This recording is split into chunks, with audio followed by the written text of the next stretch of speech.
Mall बंद कर दिए जाएंगे, स्कूल बंद हो जाएगा, आने वाली होली में आपको नहीं होली खेलना है, ये फैल सकता है, वो फैल सकता है। अभी 1-2 केस पकड़े गए, राइट, तो उनको क्वारंटाइन किया गया। फिर पहली बार जीवन में आपने पीपीई किट नाम की कोई चीज़ होती है पॉलिथीन की तरह या रेनकोट की तरह, वो आपने देखा, राइट, पहली बार ध्यान किया ऐसा भी कुछ होता है।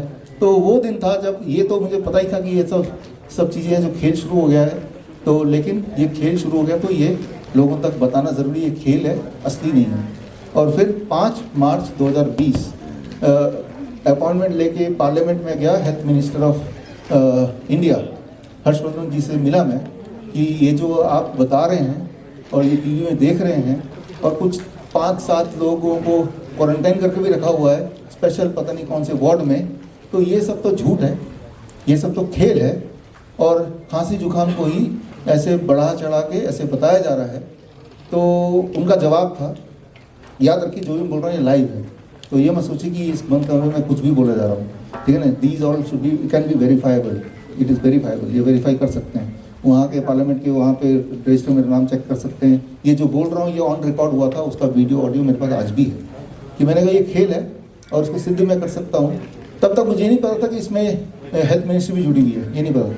तो मैं इसको सिद्ध कर सकता हूँ, जहाँ जहाँ लोगों को क्वारंटाइन करके रखा अपने 4-5 लोगों को अलग अलग हॉस्पिटल में, आप मुझे इजाज़त दीजिए, मैं ना तो मास्क लगाऊंगा ना पीपी किट लगाऊंगा, मैं और मेरे जो एक्सपर्ट्स आएंगे, या मैं अकेला आ जाऊंगा और उनके साथ रहूंगा जब तक उनकी खांसी जुकाम बुखार सारे सिम्टम गायब ना हो जाए। मैं रह के दिखाऊंगा 3 स्टेप फ्लू डाइट, आपको पता ही है, जो CIM हमारे स्टूडेंट हैं। तो उनका जवाब था कि ये हम नहीं कर सकते, इंटरनेशनल मामला है, मुझे भी पता है, डॉक्टर हैं खुद भी, कि ये तो एक मामूली खांसी जुकाम बुखार है, लेकिन इंटरनेशनल मामला है, WHO जो बोलेगी वही हम करेंगे। तो यहाँ पे बात ख़त्म हुई और मैं वहाँ से निकल गया। अब ये पता चल गया कि भाई ये तो हेल्थ मिनिस्ट्री भी शामिल है। एज ए कॉमन मैन अब मैं क्या कर सकता हूँ, ये तो एक दरवाज़ा तो बंद ही है। तो ऐसे टाइम पे मुझे लगता है हमें याद कर लेना चाहिए अपने पूर्वजों को, या अपने पिछले जनरेशन को, भगत सिंह को, चंद्रशेखर आज़ाद को, या फिर नेताजी सुभाष चंद्र बोस को। वो भी एक टाइम पे कॉमन मैन ही हुआ करते थे, उन्होंने भी कुछ ना कुछ किया। ये सोच के नहीं बैठ गए कि कोई मेरा साथ नहीं दे रहा तो कुछ हो ही नहीं सकता। जिस प्रकार ये मार्च का ही महीना था जब नेताजी सुभाष चंद्र बोस ने अपनी आर्मी तैयार कर ली और लेके मार्च के महीने में भारत में आके अंग्रेजों के खिलाफ अटैक कर दिया। 1944 की बात है, यही महीने की बात है मार्च की। तो थोड़ी सी इंस्पिरेशन लेके आज के भगत सिंह, आज के चंद्रशेखर आज़ाद, आज के सुभाष चंद्र बोस तो आप ही हैं, हम ही हैं, हम ही वो रोल प्ले करना पड़ेगा, कोई और नहीं आएगा, हम ही में से आएगा, ये तो याद रखना पड़ेगा आपको। 7 मार्च यानी कि आज के दिन 2020, उस दिन भी सैटरडे था, आज भी सैटरडे है, हमने network of influenza care expert को स्टार्ट किया, right, that is the foundation day, कि हमें अपनी आर्मी तैयार करनी पड़ेगी। हमारे अपने लोग जिनको सही बात ट्रेनिंग दे के जो घर घर पहुँचे, और आप में से भी कई सारे थे, हाथ रेस कीजिए आप में से थे, तो यहाँ पे कई सारे थे, ये यहाँ पे हैं, पीछे भी हैं, उधर पीछे भी बैठे हैं, आप लोग सब 2020 से जुड़े हैं, राइट, इस फाउंडेशन डे से। और हर डिस्ट्रिक्ट में हमारे कम से कम एक एक्सपर्ट, जितनी हमारी हिम्मत थी, जितनी हमारी पहुँच थी, आप सब लोग मिलके, और ऐसे करीब 800 लोगों की टीम हर डिस्ट्रिक्ट में घर घर जाके उनका मास्क उतार के 3 स्टेप फ्लू डाइट दे के, lower leg hot water immersion करके उनको ठीक करने का काम हमने लिया हाथ में। और साथ में ये बताने का कि ये खेल है और खेल क्यों है, ये भी अवेयरनेस अलग अलग तरह से फैलाया। और बल्कि उस वक्त पॉज कर सकते हैं, तो ये कोविड के नाम पे फ्लू सेंटर हमने खोला। ये देश का उस वक्त का अहमदनगर में सबसे बड़ा प्राइवेट कोविड सेंटर था। हम उसे फ्लू सेंटर बोलते हैं, कोविड तो खेल है, खांसी जुकाम बुखार सेंटर, हालांकि लिखा बाहर कोविड सेंटर था। और इसमें आप ध्यान से देखिए, इसमें 1100 बेड थे, सारा फुल रहता था, और इसमें हमारे ही एक्सपर्ट, आप में से ही लोग यहाँ पे एज ए डॉक्टर इनको ट्रीट कर रहे थे। याद रखिए ये वो समय था जब लोग घर से बाहर नहीं निकलते थे, मास्क लगाते थे, कोई छींक दे गलती से तो ऐसा लगता था एटम बम फट गया, वहाँ से भागते थे।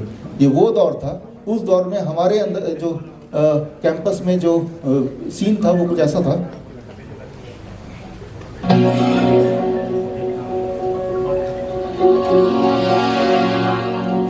आपको कहीं कोई मास्क दिख रहा है, कोई सोशल डिस्टेंस दिख रही है, कोई सैनिटाइजर? ये सब हमारे बच्चे हैं। ये 8 साल की है, आप कितने साल के हो? 8 साल का है, ये 14 साल की है, वो 15 साल का है।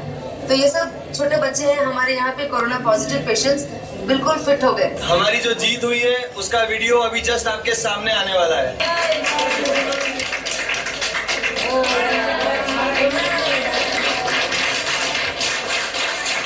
ये वो लोग थे, ये वो लोग हैं जो आप देख रहे हैं, जो बाकी हॉस्पिटल में जाके जब उनको बोला ना वेंटिलेटर पे डालना पड़ेगा तो घबरा के वो हमारे इसमें यहाँ पे आ गए थे और पैसे भी नहीं है। ये वो लोग हैं, और जब गए तो अपने पैरों पे खड़े। ये हमारे नाइस वाले पेशेंट्स, और इस तरफ देखिए जब उस वक्त बड़े बड़े हॉस्पिटल से पेशेंट बाहर निकलते थे, जाते थे अपने पैरों पे चल के, और वापस जब आ रहे हैं वो व्हील चेयर पे आ रहे हैं, अगर तो आ रहे हैं तो, नहीं तो उनकी लाश ही आती थी। ये वही वाला समय है। एक तरफ देश दुनिया के हॉस्पिटल इस प्रकार दिखाई दे रहे थे, पीपी किट के साथ, मास्क के साथ, आप देख ही रहे कितना भयानक सीन। और उसी वक्त उसी समय हमारे जो इस तरह हमारा जो होता है इस तरह, और इसमें अधिकतर पेशेंट वो थे जो बाकी हॉस्पिटल जाने के बाद जब बोला कि आपका तो आखिरी स्टेज है, वेंटिलेटर लगाना पड़ेगा, इतना पैसा ले आओ, और उनके पैसे भी नहीं है, डर भी गए, तब वो जब आए उसके बाद की जो बात है वो सारा कुछ आप यहाँ पे देख ही रहे हैं। तो खैर, स्क्रीन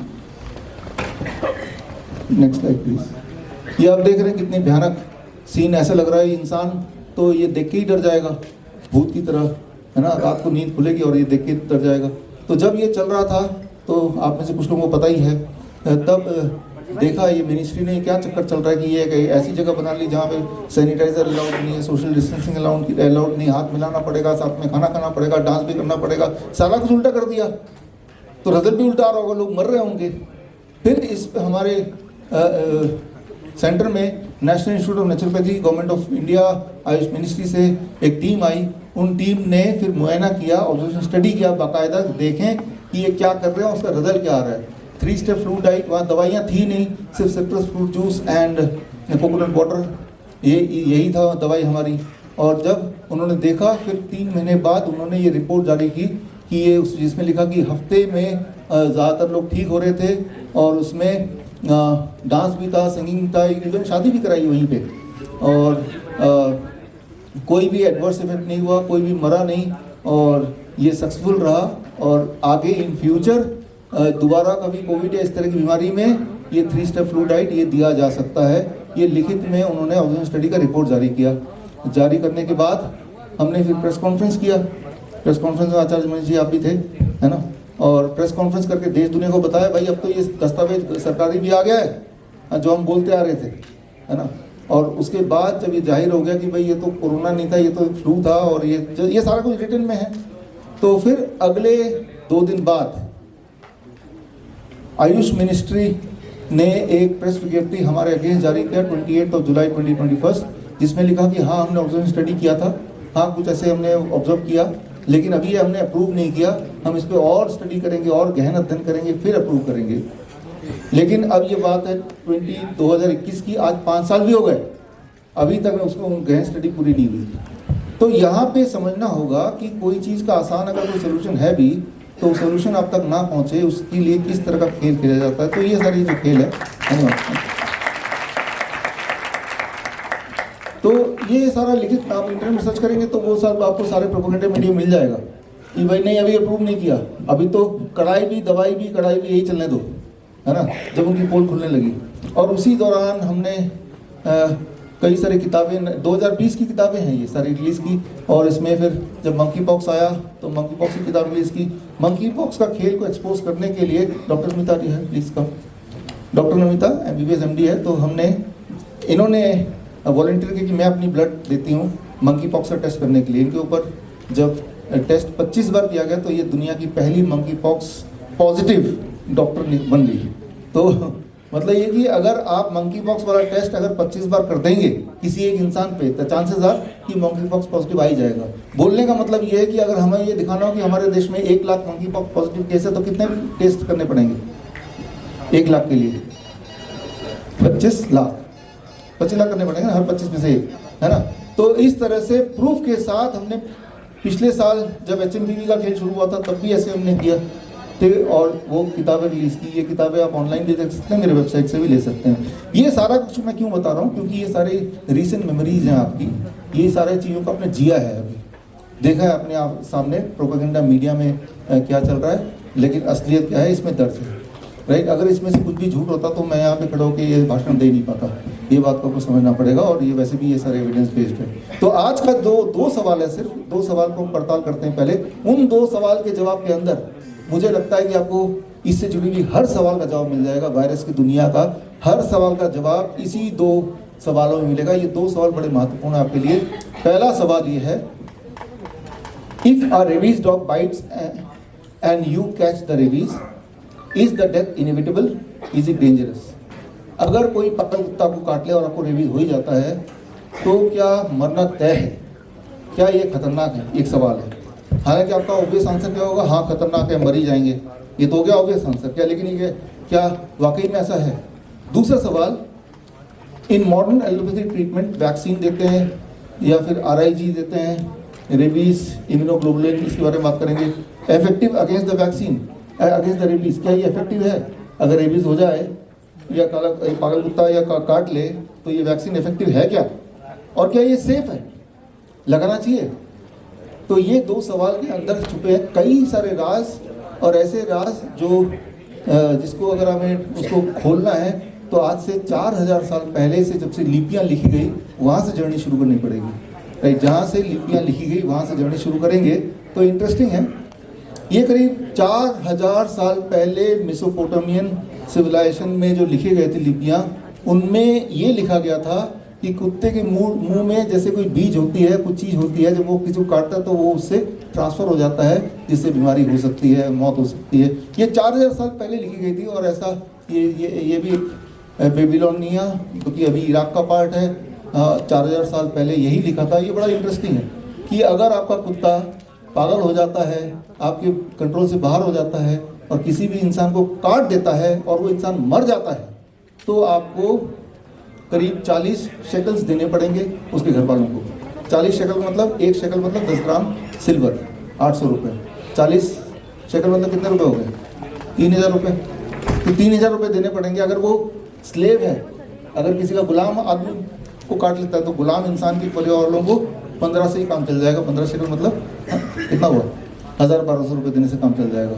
तो ये स्क्रिप्ट से ये पता चलता है कि हाँ मौत तो हो सकती है, तभी जाके ये सारी बात लिखी होंगी, लेकिन इतना कम पैसा देना पड़ेगा। इससे ये भी साबित होता है कि मौत रेयरली होगी, मौत उसी की होगी जिसकी इम्यूनिटी बड़ी ख़राब होगी। खैर ये सारी सोच वाली बात है। 1000 साल पहले 865 to 925 AD के बीच में ये लिखा गया, जो टेक्स्ट आया कि the rabid dog does not know its owner, attack whatever it finds, mouth is open, tongue is out, eyes are red and other dog run away. कैसे पता लगेगा? इससे एक सवाल का जवाब मिल रहा है आपको कि ये जो कुत्ता है ये काटेगा तो हमें रेबीज हो जाएगा। तो उसके सिम्टम क्या होंगे वो इससे आपको पता चल रहा है, जो आज भी वैलिड है कि जब आप देखें कोई ऐसा कुत्ता जिसे बाकी कुत्ते भाग रहे हैं, आंखें लाल हैं, मुंह खुला हुआ है, टंग बाहर है और किसी कंट्रोल में नहीं आ रहा है, तो समझ लीजिए हो सकता है कि ये खतरनाक कुत्ता हो, उसके काटने से आपको रेबीज हो जाए। ये आज से 1000 साल पहले की जो नॉलेज है वो ये है, जो कि आज भी कंसिस्टेंट है। अब हम आज की बात कर लेते हैं। हमें वो 2 सवालों के जवाब ढूंढने हैं। तो 2 सवाल कौन से? अगर पागल कुत्ता काट ले तो क्या मरना तय है? दूसरा, ये वैक्सीन लगाने से कुछ बचाव हो सकता है? इन दोनों सवाल के जवाब के लिए आपको ले चलता है अमेजन। ये आज की इस परिस्थिति है। अमेजन अमेरिका में एक जगह है जहाँ पे लोग जंगलों में ऐसे ही रहते हैं, ट्राइबल लोग हैं, आप देख रहे हैं। और यहाँ पे बैट्स यानी चमगादड़ का इलाका है। याद रखिए जो रेबीज है वो सिर्फ कुत्तों में नहीं होता, हर तरह के एनिमल में हो सकता है। हम कुत्तों के बारे में इसलिए बात कर रहे हैं कि हमारे आसपास चमगादड़ नहीं, हमारे आसपास शेर नहीं है, हमारे आसपास तो कुत्ते ही हैं और वही ज़्यादा काटते हैं, उनको काटने की आदत भी है, इसलिए हम कुत्तों में बात करते हैं, इसलिए समाज कुत्तों में बात करता है। तो इस एरिया में चमगादड़ ज़्यादा है। शेर भी काटेगा, उसके अंदर मुँह में भी वायरस हो सकता है, यही वाला, तो शेर के काटने से भी रेबीज हो सकता है, ठीक है ना। और ये सारी बातें जो बता रहा हूँ ये सुश्रुत संहिता में लिखा हुआ है ऑलरेडी। तो कि शेर के काटने से या कुत्ते के काटने से, बिल्ली के काटने से, ऑल आर सेम। किसी के मुंह में भी सेम वायरस हो सकता है, लेकिन नॉर्मली हमारा वास्ता किसी शेर से पड़ने वाला है नहीं, इसलिए उस चक्कर में वो वाला पार्ट हटा दिया, ध्यान में नहीं है आप सबका। लेकिन it is not specific to the dogs only. तो यहाँ चमगादड़ होते हैं, इनका घर आप देख रहे हैं इस प्रकार घर होता है जिसमें कोई भी चमगादड़ जब ये सो रहे होते हैं वो रात को उड़ के अंदर आ सकते हैं, उड़ के आते हैं और उनके सिर पे बैठते हैं, नाक में बैठते हैं जहाँ बैठने का मौका मिला, और उनके बॉडी से ब्लड सक करते हैं, उनका फूड है। और ऐसे में जो चमगादड़ के अंदर जो रेबीज़ है जो कुत्ते के अंदर होता है उनकी बॉडी में आ जाता है। तो और ऐसे कितने लोग बच्चों में आता है, कितने लोगों में आता है? लगभग 100%। मतलब सारे विलेज को सबको एक एक बार 2-2 बार तो चमगादड़ ने काटा ही काटा है। और ये जब पाया कैसे, जब ये उनका टेस्ट किया गया, वो क्या टेस्ट है थोड़ा सा आपको समझा देता हूँ। अब देखिए, मान लो ये एक रेबीज़ वायरस है, ये एक कुत्ता है, इसके मुंह में ये रेबीज़ वायरस है। ये कुत्ता अगर मुझे काटेगा तो ये जो रेबीज़ है, ये जो है ये मेरे बॉडी में चला जाएगा। अब जब ये मेरे बॉडी पे जाएगा ये तीर यानी कि रेबीज़, तो उस वक्त मेरा बॉडी इस तीर के मुताबिक अकॉर्डिंगली ढाल तैयार करेगी, जिसे एंटीबॉडी बोलते हैं। वो हर एक तीर के हिसाब से वो अलग अलग साइज़ का होगा, जो बॉडी खुद ही तैयार करेगी। तैयार कब करेगी? जब बॉडी को ऐसा कोई शक होगा, कोई ऐसा इस तरह का घुसपैठ आ गया है ना। ये ढाल एंटीबॉडी बॉडी तैयार करेगी, ये ढाल उसको रोकेगी, अंदर जाने नहीं देगी, इसको किल करेगी, खत्म करेगी, तो बात खत्म होगी, ठीक है ना।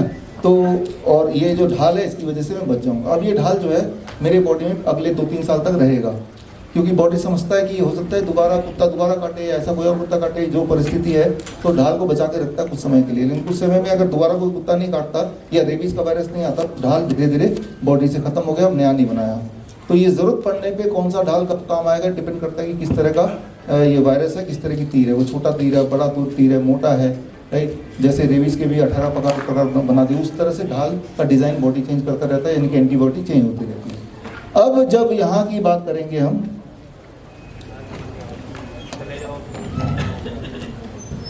आप स्विच मत करो बार बार, इसको ऐसे ही रहने दो। तो अब जब इन सारे पूरे गांव वालों का बॉडी में जब टेस्ट किया तो पाया कि सबके बॉडी में ये ढाल रेबीज़ का पाया गया, जिससे ये साबित होता है कि पिछले कम से कम 3 साल के अंदर तो एक बार तो काटा ही होगा।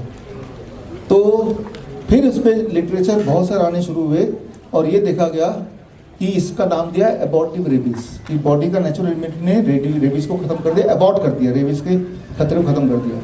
तो इन जो गांव वाले हैं ऐसे हज़ारों की तादाद में हैं जिनको कुछ फर्क नहीं पड़ता, क्योंकि वहाँ कोई मरता ही नहीं है रेबीज़ से, क्योंकि बॉडी की इम्यून सिस्टम एनफ होती है कि वो इम्यून सिस्टम उस रेबीज़ को ख़त्म करने के लिए अपना ढाल खुद बनाए, और वो ढाल 3 साल तक तो रहता ही है, फिर 3 साल बाद काटेगा तो बॉडी फिर बना लेगी। और वो ढाल बॉडी में है उन लोगों के, यानी कि एंटीबॉडी है, जिससे साबित होता है कि पिछले कुछ समय में उनको उनके बॉडी में रेबीज़ वायरस का अटैक हुआ है।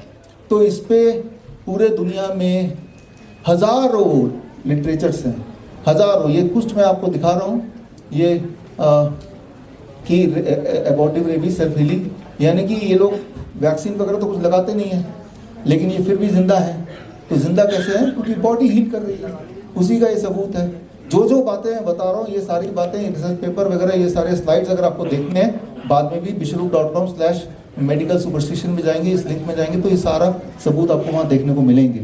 बोलने का मतलब है कि ये सारा कुछ सिद्ध करना चाहते हैं दोबारा तो देख सकते हैं। तो इस तरह ये साबित होता है कि अगर कुत्ता काटे बॉडी में रेबीज़ गया तो इंसान की बॉडी एंटीबॉडी बनाने के लिए सक्षम है और इंसान मरेगा नहीं, वो ठीक ही रहेगा, बॉडी उसकी फाइट कर सकती है। और ऐसे ये सारे अलग अलग रिसर्च पेपर में दिखा रहा हूँ आपको, ऐसे ये अलग अलग रिसर्च पेपर और आ गए, सारे नए नए हैं, ये और आ गए, ये और आगे कि रेबीज़ इज़ नॉट डेडली, जैसा उसको प्रोजेक्ट किया गया कि इससे इंसान का मरना तय है, ऐसा नहीं है।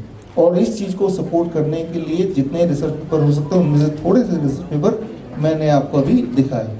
लेकिन ये रिसर्च पेपर अगर आप ChatGPT में ढूंढेंगे, गूगल में जाके ढूंढेंगे तो मिलने नहीं वाले, जबकि तो रेफरेंस पेपर है ही हैं, किताबों में जर्नल के अंदर दबे हुए हैं, छुपे हुए हैं। इनमें से कुछ रिसेंट भी हैं, कुछ 5 साल पुराने हैं, कुछ 10 साल पुराने हैं, है पिछले 20-30 साल के अधिकतर रिसर्च पेपर, लेकिन है लेजिटिमेट जर्नल्स के, लैंसेट के हैं, प्लॉस के हैं, BMJ के हैं। लेकिन ये गूगल में नहीं दिखाई देंगे, वो पकड़ेगा नहीं इसको, क्योंकि वो पकड़ेगा तो उसको ये भी बताना पड़ेगा कि इंसान मरता नहीं, जब रेबीज से काटता है तो मरता नहीं, क्योंकि इंसान के अंदर खुद की भी एक हीलिंग पावर होती है, उसी से वो ठीक होता है। तो पहला सवाल जो आपका है कि रेबीज का अगर काट ले, रेबीज हो जाए तो क्या हम मर जाएंगे? द आंसर इज नो, जरूरी नहीं, आप नहीं मरेंगे। चांसेस है कि आप नहीं मरेंगे, क्योंकि ये जितना डेडली बताया गया उतना डेडली है नहीं। और ये वो लोग हैं जिनको काटा था, जिन लोगों ने इसके बाद कुछ नहीं कराया, बस खून साफ कर दिया, हो गया काम, उतने में ही वो ठीक है। और ये लगातार है। तो जो एक मिसकंसेप्शन दिमाग में बढ़ा कि रेबीज हमारे लिए डेडली ही है, बल्कि कुछ लोगों के लिए तो रेबीज फायदेमंद भी पाया गया। ये देखा गया कि जिनको रेबीज के कुत्ते ने काटा उसके बाद उनकी सेक्सुअल पावर बढ़ गई। अब आप में से कुछ लोग ढूंढेंगे कहाँ कुत्ता रेबीज का है ना। तो खैर इस बारे में, इस मुद्दे पे हम बात नहीं करेंगे, इसको कभी और बात करेंगे। लेकिन क्योंकि हम रेबीज की बात कर रहे हैं तो याद रखिए, जो कोई वायरस होता है उसके लिए आपकी बॉडी आपका घर है ना।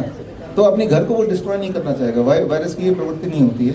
लेकिन अगर आपने उसके बाद कुछ उल्टा सीधा क्या किया, उस पर आते हैं कि आपने रेबीज का वैक्सीन लगाया। तो अब रेबीज का वैक्सीन लगाने के बाद आपके बॉडी के अंदर जो वायरस घुस गया है वो और ज़्यादा एग्रेसिव हो सकता है। इसका सबूत आपके सामने है कि अब ये देखा गया है कि रेबीज का जो वैक्सीन है वो 100% फेलियर है। ये 2016 का है, ये 1993 का है। रेबीज के वैक्सीन्स पे जितने रिसर्च हुए हैं उनसे साबित होता है कि रेबीज का वैक्सीन 0% काम करता है। 0% सबूत आपके सामने। और ऐसा कोई एक सबूत नहीं है, ऐसे बहुत सबूत हैं। ये फेलियर ऑफ रेबीज वैक्सीन कि वो काम ही नहीं करता, वो उतना ही काम करता है जितना काम ये मेरा ये नींबू और ये टोटका करता है, बस इससे ज़्यादा नहीं काम करता। ये और बल्कि रेबीज के वैक्सीन से रेबीज हो जाती है। ये रे सबूत, रेबीज के वैक्सीन से रेबीज क्यों हो जाती है? क्योंकि रेबीज के वैक्सीन होता क्या है, हालांकि इसमें HPV लिखा हुआ है, मान लेते हैं ये रेबीज का वैक्सीन है। अब इससे होगा क्या कि जब इसके अंदर भी रेबीज का ही अंश है, वायरस ही इसके अंदर, उस वायरस को बॉडी में भेजा जाता है। अब ये साइंस को थोड़ा समझना पड़ेगा। मान लीजिए ये कुत्ता है, इसको भी ले लेते हैं, इसको भी ले लेते हैं। ये रेबीज का वैक्सीन मान लीजिए थोड़ी देर के लिए, और एक इधर ले ये कुत्ता रेबीज वाला, इसने मुझे काटा तो ये मेरी बॉडी में रेबीज का वायरस घुस गया। इसको मैं जेब में घुसा देता हूँ, है ना। ये इसने मुझे काटा, ये दे दो तो हाँ घुस गया। अब मैं पैनिक हो गया, चोट भी लगी, खून भी टपका, रेबीज का मेरे बॉडी में। डॉक्टर पास गए, डॉक्टर क्या बोलेगा कि मेरे पास एक वैक्सीन है, इसके अंदर भी ऐसा ही एक और वायरस घुसा हुआ है, एक तो घुसी गया, दूसरा भी घुसा दो। और भी बोलेगा, ये कन्विंस करने की कोशिश करेगा क्योंकि ये घुसेगा तो आप ठीक होंगे। सोच के देखिए, एक वायरस ऑलरेडी मेरे बॉडी में घुसा हुआ है और डॉक्टर ने मुझे इंजेक्शन लगाया, अब ये दूसरे पर ये भी घुसा हुआ है। तो क्या दोनों के घुसने से अब मेरे मरने के चांसेस कम हो जाएंगे? कैसे हो सकता है? एक ऑलरेडी घुसा हुआ है, एक इस कुत्ते ने घुसाया, एक उस पागल डॉक्टर ने घुसाया, ऊपर से बोल रहे कि मैं ठीक हो जाऊंगा। ये कैसे हजम हो रहा है आपको? क्या लॉजिक है इसका? कैसे हजम हो सकता है ये बात कि जो चीज को से ठीक करना चाहते हैं वो एक और घुसा दो तो इंसान ठीक हो जाता है? ये लॉजिक है, ठीक है ना।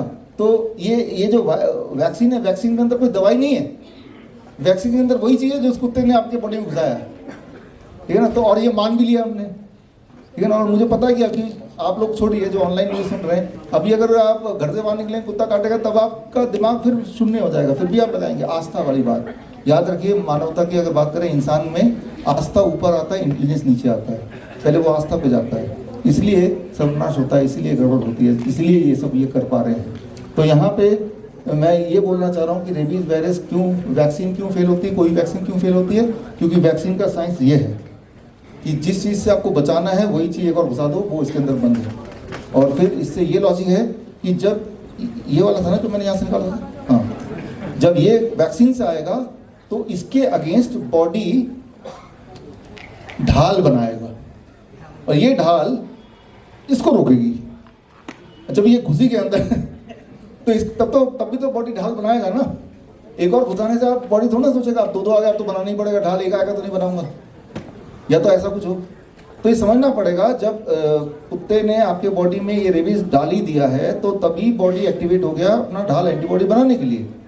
एक और एडिशनली एक और अगर हम वायरस डाल देंगे तो उससे बॉडी की स्पीड ढाल बनाने की बढ़ेगी नहीं, उल्टा अब बॉडी में ज़्यादा वायरल लोड है जिससे बॉडी को इस सिचुएशन से बाहर निकालने के लिए और मुश्किल हो जाएगी। और ऊपर से ये बात है कि इस रेबीज वैक्सीन के अंदर, फॉर दैट मैटर किसी वैक्सीन के अंदर ऐसे कई सारे केमिकल्स होते हैं, मर्क्यूरी होता है, एल्युमिनियम होता है, बहुत सारे एनिमल प्रोटीन होते हैं, जैसे सुअर का मीट, गाय का मीट होता है जो body auto immune reaction create करता है। यानी कि अभी तो मेरा बॉडी सिर्फ वायरस से लड़ रहा था, अब इसके अंदर दिए गए जो पॉइजन है उससे भी लड़ना पड़ रहा है। और अब जब इंसान मर जाएगा तो बोलेंगे कि वैक्सीन लगाने में देरी कर दी इसने। आपने सुना होगा कि वैक्सीन लगाया और फिर मर गया, अरे तो वैक्सीन लगाने में देरी कर दी, 4 डोज लगाने से 2 ही डोज लगाए, कोई ना कोई बहाना मारेंगे, है ना। तो ये तो लेकिन सच ये है जो आपको यहाँ पे दिखाई दे रहा है कि फेलियर ऑफ रेबीज वैक्सीन जब भी इन पे ट्रायल किए गए तो उसमें ये साबित हुआ। और ये एक तो ट्रायल नहीं है, ट्रायल पे ट्रायल है, राइट, रिसर्च पे रिसर्च पेपर्स हैं, पुराने हैं, नए हैं, आपके आंखों के सामने कि रेबीज की वैक्सीन जो है वही रेबीज बना देती है। मान लो ये कुत्ता है, इस कुत्ते ने मुझे काटा और इसके मुंह में ये रेबीज का वायरस है ही नहीं इसके मुंह में। अब मैं डॉक्टर से चला गया तो डॉक्टर क्या करेगा, वैक्सीन डाल देगा। तो कुत्ते की वजह से वायरस मेरी बॉडी में नहीं आया, वो पागल डॉक्टर की वजह से मेरे बॉडी में वायरस आ गया, समझ गए आप। तो कुत्ते ने नुकसान नहीं पहुंचाया, नुकसान आप पहुंचेगा जब वैक्सीन ले चुके होंगे। इसको थोड़ा इधर करके दीजिए, ये वैक्सीन मॉडल।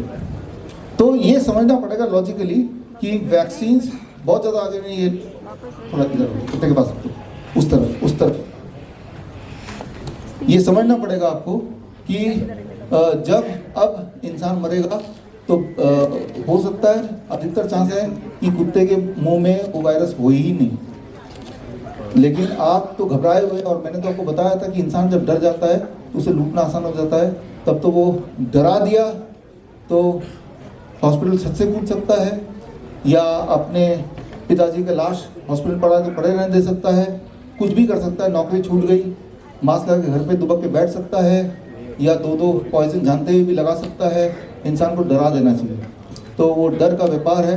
जबकि असलियत ये है कि रेबीज़ वैक्सीन से ही रेबीज़ हो सकती है या होती है, और क्योंकि इसके अंदर डेथ बाय रेबीज़ वैक्सीन, इसके अंदर बीफ का, पॉर्क का मीट, जिसे हम बोल सकते हैं मेडिकल भाषा में जिलेटिन, वहाँ बीफ नहीं लिखा रहेगा, पॉर्क नहीं लिखा रहेगा, सुअर का मीट ऐसा नहीं लिखा रहेगा वैक्सीन को, उसमें जिलेटिन लिखा रहेगा।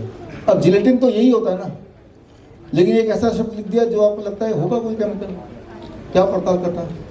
अब जरा सोच के देखिए कि आप क्या चाहेंगे कि आपके बॉडी के अंदर कोई गाय का मीट का कोई अंश हो, कोई सुअर का मीट का अंश हो, स्पेशली तब जबकि हमें पता है इससे कुछ फायदा तो है नहीं, नुकसान है।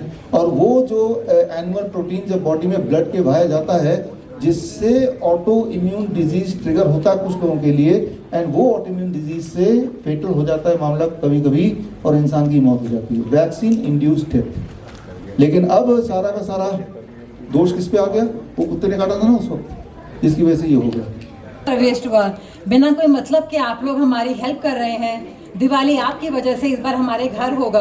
अब वियांश भजन सुनने लगा है, पूजा करने लगा है। You are making our life full of happiness. When we lost all hope, you came into our life. तो आज वियांश से सुनते हैं, पापा से सुनते हैं। Thank you. सबसे पहले तो मैं डॉक्टर व्यासी सर और नमिता मैम और वंशिका मैम, सारी टीम को बहुत बहुत धन्यवाद देना चाहती हूँ कि उनके वजह से ही मेरा बच्चा आज इतना इम्प्रूवमेंट किया है। तो इसको तो प्रॉब्लम थी, जैसे आप लोग तो जानते ही हैं, इसको तो मेन प्रॉब्लम थी, पर स्पीच की ज़्यादा इशू था, बोलता भी नहीं था स्टार्टिंग से, और फिर आई कॉन्टैक्ट भी नहीं था। अब तो बहुत हद तक बहुत ज़्यादा इम्प्रूवमेंट है, वो भी बस की वजह से। कहने के लिए तो बहुत कुछ है, पर समझ में नहीं आ रहा क्या बोलूं।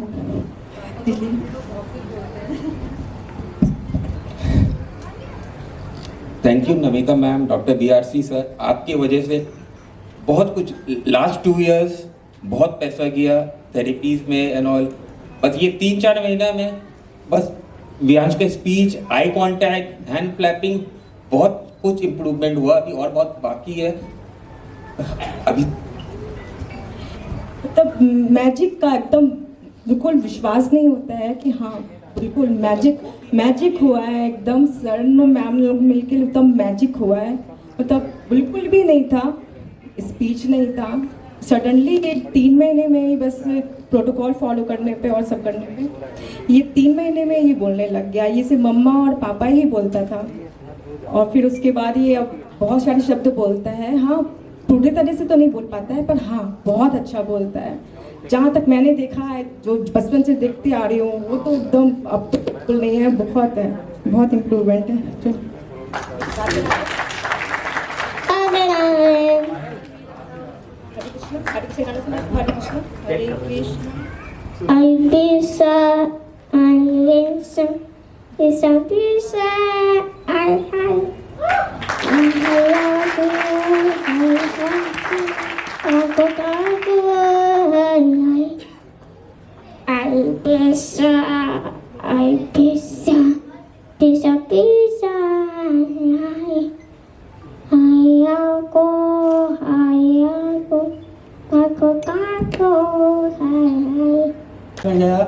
करीब अभी 2 मंथ ही मैंने इनका DIP डाइट और वो सारे फॉलो किए, तो अब रिजल्ट ये है कि सारे सब कुछ बोलता है। पहले इसकी जिद थी कोई काम करना है वही करेगा, नहीं करना नहीं करेगा, सुनता ही नहीं था। अब जो भी बोलो सारा फॉलो करेगा, पढ़ाई भी कर रहा है। कौन सी क्लास में? Hello everyone, good afternoon. मेरा नाम काजोल है और मेरा क्लिनिक ग्रेटर नोएडा में है। सो Purvansh basically mild autism symptoms थे इसको, और स्पीच बिल्कुल क्लियर नहीं थी और अपनी एज के अकॉर्डिंग बॉडी ग्रोथ नहीं थी। कैन प्रोटोकॉल को फॉलो करवाते हुए 2 मंथ्स में ही ये रिजल्ट है। और अभी पूर्वांश आपको एक बहुत अच्छा सा गाना भी सुनाने वाले हैं। सिपाही हूँ पोल पे दे सकते हिंचे हिंचे हिंचे। Thank you so much. Abhas from greater Noida. तो आपने अभी देखा पूर्वांश का पहले का जो रिकॉर्ड है, स्पीच क्लियर नहीं था और अब तो गाना सुना रहा है, वो भी स्टेज पे आके तो बड़े से बड़ों की हद बोलती बंद हो जाती है, ये आपको जानते हैं। तो एक उदाहरण यहाँ भी है, हमारे मित्र हैं आशुतोष जी। तो पूर्वांश के लिए ये स्पेशल ऑनर, क्योंकि उन्होंने आपको गाना सुना है और अब सारी बातें ही मानते हैं।